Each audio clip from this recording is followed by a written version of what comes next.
elected in 1980.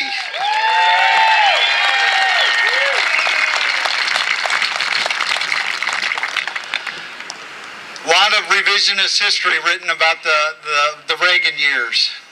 The facts are, he cut taxes in a big way. Our deficit went up because Congress continued to spend and spend and spend. If you look at the facts of it, revenues actually doubled in the 1980s, but Congress, which was controlled by the Democrats the majority of the time, spent. So that's what happened. Enough of this revisionist history that's going on. And it burns me when I see Republicans who don't defend that. They go on TV and they get a liberal Democrat going, oh yeah, but the deficit, it went up during the Reagan years. Well, let's actually look what happened and who spent the money during them years. So then Reagan does his thing. We actually become a majority party in 1994. When the first 2 years of Bill Clinton came in, everybody sort of forgets those first 2 years. He had another agenda of deficits forever and ever and ever. It wasn't until 1994 when the conservatives got elected and they clipped his wings, and for the first time we had a balanced budget.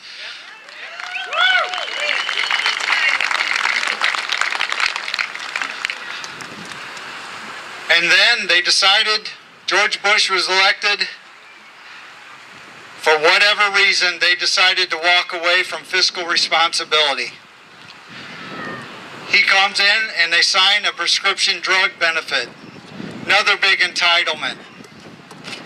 On down the line, just deficits, $300, $400, $500 billion a year. And I'm saying to myself, what is going on? All the work that was done in the 80s and the conservatives elected in the 90s.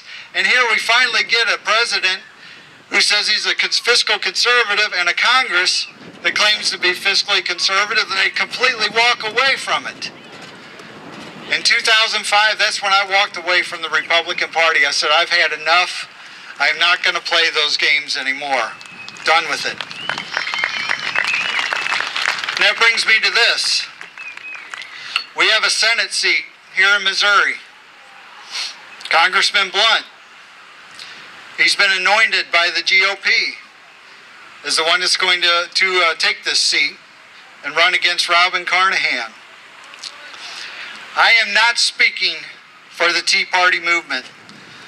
I am speaking for myself when I say that I cannot support Congressman Blunt in the primary election. Congressman Blunt was in the leadership role in the House of Representatives when a Republican president and a Republican-controlled House and Senate ran up almost $5 trillion in debt, and it would take a microscope to find spending bills that Congressman Blunt voted against during that time. He voted for prescription drug bill. He voted for most all the farm bills. He voted for the bailouts, and recently he's voted for the cash for clunkers. He voted for an additional $2 billion for cash for clunkers. Congressman Blunt needs to be held accountable for his votes. I will be supporting Chuck Ferguson in the primary. Chuck Ferguson is a senator here in Missouri. He's a social and fiscal conservative who has pledged to serve only 2 terms because he believes in term limits.